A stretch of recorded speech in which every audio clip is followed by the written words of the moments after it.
Welcome back to another episode of the Mainly Hoops podcast. We're back with another ACC team preview here with the Boston College Eagles.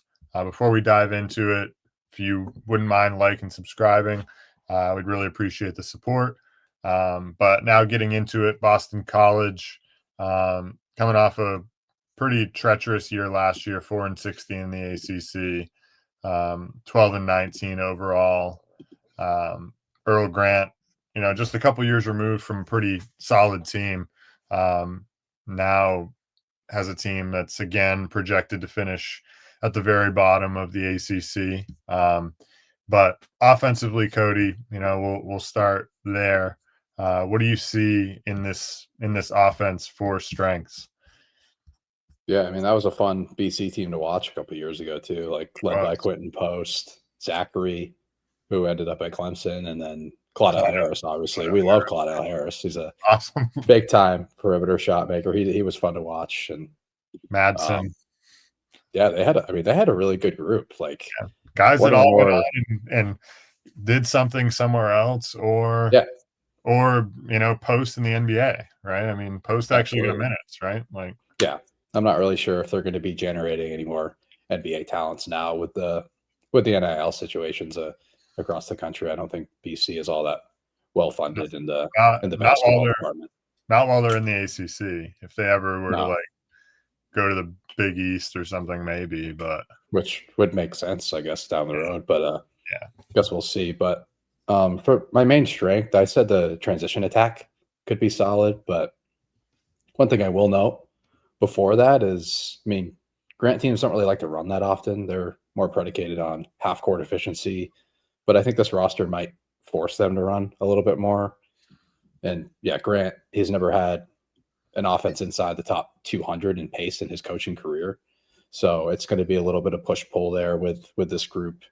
The transition attack is probably going to start with Chase Forte, who's a rim-reliant guard who's going to use his speed and length to create opportunities for himself and others in the open floor. He had 10 field goal attempts per game at the rim last year, which was tops in the nation. And that's coming from a 6'4" guard, albeit he did play in the Summit. And I think I would be the best rim protector in that league. So, I mean, he's 10 field goal attempts at the rim is pretty insane for anybody. I mean, albeit for a 6'4" guard. But if you pair Forte with an athletic front court of Aiden Shaw, who's coming from Missouri, Jason Asamoah after his 1 year at Baylor, and Jaden Hastings, who's returning, I think this will be a pretty difficult team to keep up with in transition. And then you have some wing shooters who are coming back in Donald Hand and Fred Payne, who I think are going to help space the floor, and they'll be able to run their lanes in transition. And I do ultimately think if Earl Grant is willing to speed up the pace a little bit, I think this could be a solid transition attack. Yeah, no, I think there's some truth to that, but like you said, he doesn't really ever like to play a faster pace. But I guess we'll see. You got to play to the strengths of your team. I think a strength of this team, I'm kind of just projecting this strength. It's kind of going to have to be Chase Forte's ability to create and get downhill. Like you said, he took 259 shots at the rim last year. He had a 24.7% assist rate. I think they're going to have to create offense in the half court, particularly using Chase Forte, because Donald Hand, not really a creator for others, like Fred Payne, a little bit, 14% assist rate for him. But Donald Hand is sub 8%.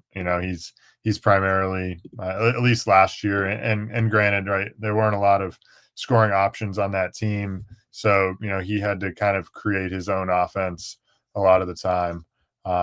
So I guess that would be a strength in my eyes, is I guess overall just potentially the ability to score in the backcourt with Forte and Hand.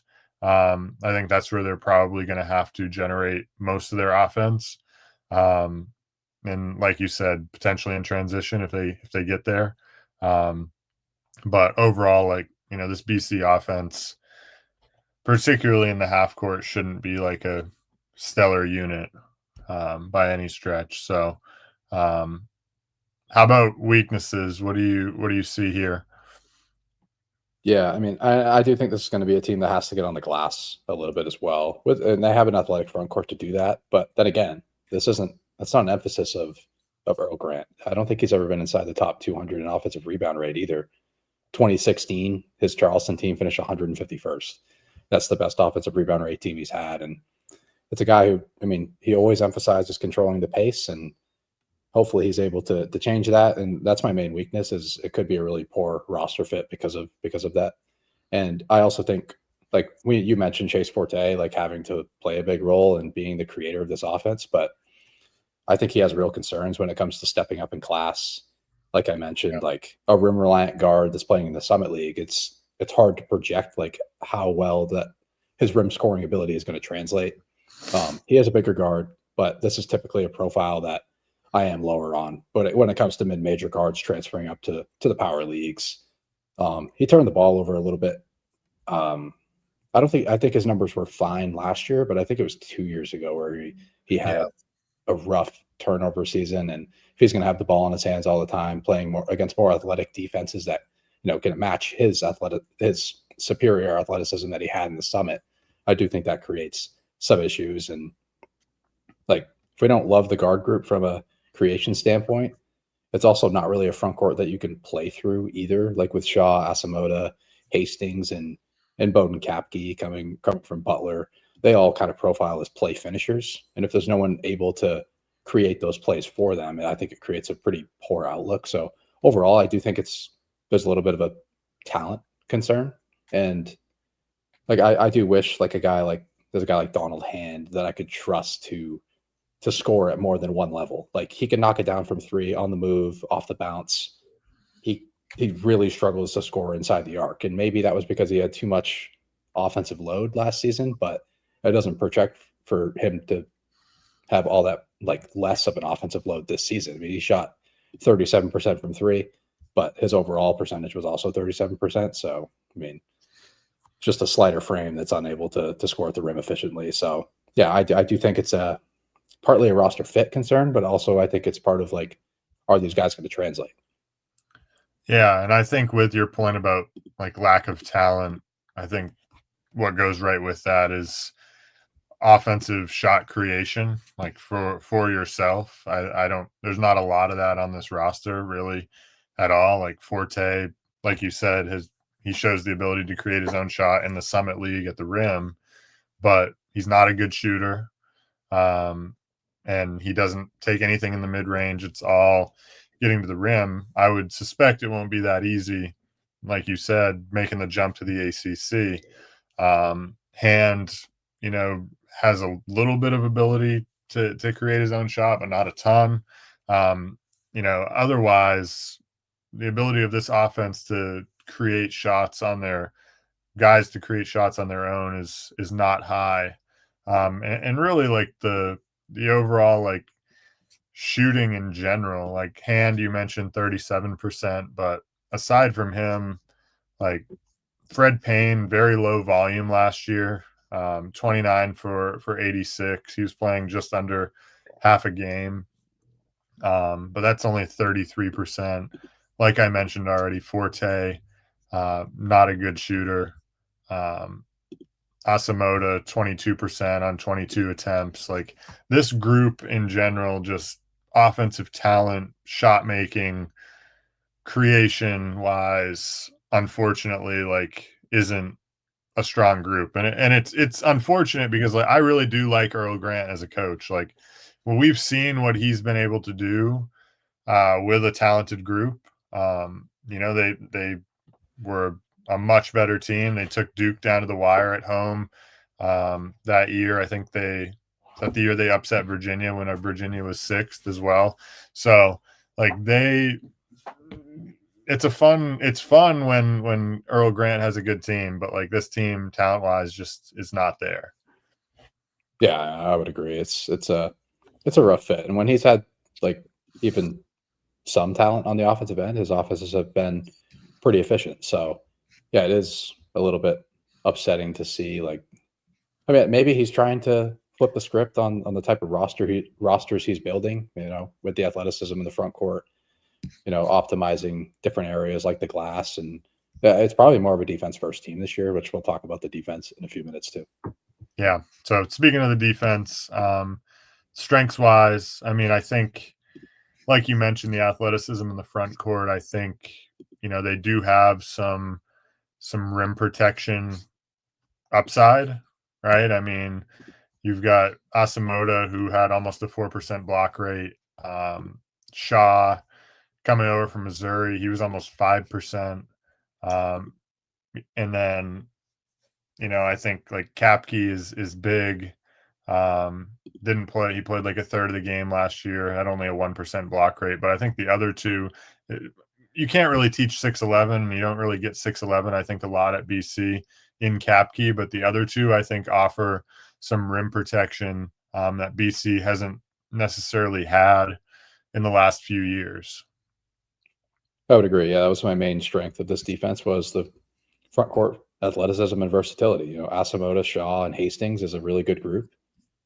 Hastings with a 9.2% block rate last year. Didn't play like a super high volume of minutes, but the physical traits pop, and his wingspan has to be at least 7'1", 7'2". So I do think there's going to be a lot of optionality with this defense too. It's not just going to be like a base drop coverage with this group. I think they're going to be able to, like, their recovery defense, I think, should be optimized, and this is a defense that's going to be able to play in rotation and be just fine, because I think this is a more athletic group than we've seen from past Earl Grant teams. And I don't think the perimeter group is all that bad either. Like, I think Chase Forte is a bigger point guard with length, and he had a 3.8% steal rate last year at South Dakota in a league that usually has like pretty sure-handed ball handlers. So I think that was rather impressive, and he stood out as a defender there. Although, like, South Dakota was a pretty horrendous defense overall. That whole league. The whole league was bad, but he just really stood out as a superior athlete throughout the entire year, or throughout the entire time that he was there. And I do think his athleticism will be able to translate. And then Fred Payne is actually a pretty solid defender as well. He's a little bit smaller on the wing. He's only 6'1", but he had a 2.8% steal rate last season, and that led Boston College by a wide margin. And this isn't typically a group that wants to optimize, runouts, like, or live ball turnovers. And like, that's something that I always kind of look at, is like, if you're playing in a passive scheme and you're still able to generate steals, I think that's a credit to you as a defender. So I do think those two guys are pretty solid. And then another guy to watch for is Akbar Wahid, another perimeter piece, 6'6" frame. I think it'll allow him to guard multiple positions. So I do think there's a little bit of depth and optionality and just overall athleticism and versatility for this group. And I think this is going to be more of a defense first team this year. Yeah, I mean, it's going to have to be based on, where the offense stands right now. Weaknesses on the defensive end, what do you see in that area? Yeah, my only real issues are, I think defensive rebounding is like a slight concern, just because you don't really have like a true glass cleaner on this end. Like Hastings and Shaw, like, they're more rim protectors, like defending in space, like providing more versatility for this group. But both of these guys finished, like Hastings and Shaw finished under 16% in defensive rebound rate, which could make this a bit of a rough outlook. And this is typically a strength of Earl Grant teams. So I think it's something to watch for, unless they're just like a complete scheme change on the defensive side that is optimizing, denying the rim and, forcing a few more turnovers. So, and then one other issue I had, I think, was just unproven guard depth. I mean, outside of the main starting lineup, I think there's some concerns. Like, Wahid isn't like a guarantee to play big minutes, although I think he's going to have to come in and play some minutes on the wing. But the only other guy that really has minutes at the college level at the guard spot is Luke Taze, and he played 9 minutes a game last season, and he shot 24% from the field. So I don't really see him playing all that much of a role on either side of the ball. So I guess unproven guard depth would be another concern I have. Yeah, I think that's the one that I had.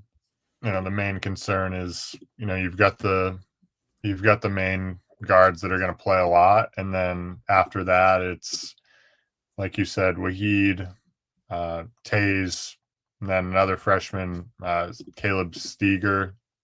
There's just not a ton of guard depth on the defensive end or on any end in particular. But I think on the defensive end, it's going to matter a bit more because that's where this team is going to need to hang its hat if they're going to be any good.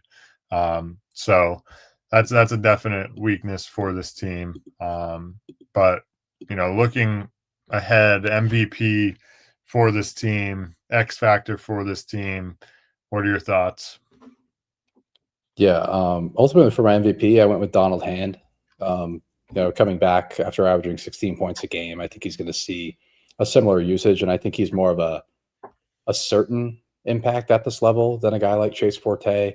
So ultimately, I went with Hand, but I did make Chase Forte my X factor. I think he's going to have to do a lot in the creation department, and his game translating is pretty imperative for this team. Like not hitting rock bottom, which ultimately I still think there is a chance that this offense hits rock bottom, but like being able to at least compete in this league, I think his game is going to have to translate at least scoring at the rim or playmaking, one or the other.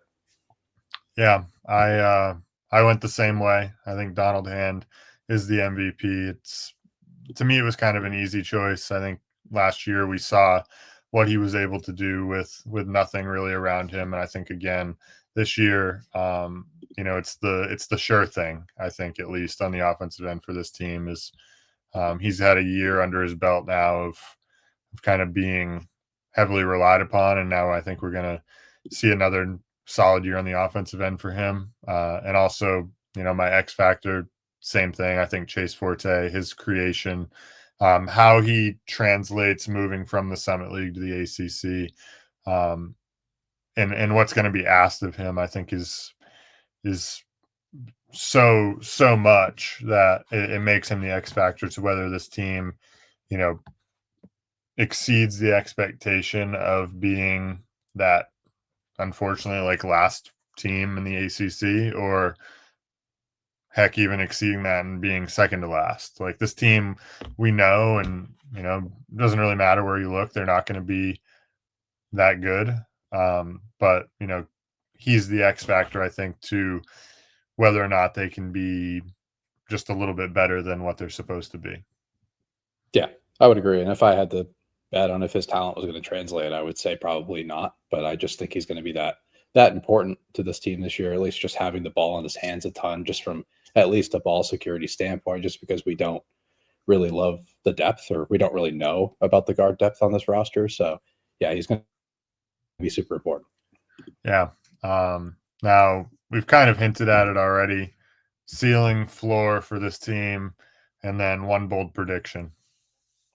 Yeah, I mean the floor is the bottom. Like the floor is the floor of the ACC, I guess. And I think that, I mean, we've made enough points at this point to not have to gloss over that anymore. But I think the ceiling is, maybe the defense turns into like a solid ACC unit and they can find themselves in the 11, 12 range, 13. Like, I think that's definitely their ceiling. I don't think there's going to be a postseason, no matter how well these guys translate or no matter what adjustments Earl Grant makes. I just think the roster's lacking from an ACC standpoint. And I guess my bold prediction would be that this defense finishes inside the top 80 for the first time in Earl Grant's era. I think that his best finish was 110th, and he's always been in that 100 to 175 range. So I think the athleticism of this group will make it the best defense he's had.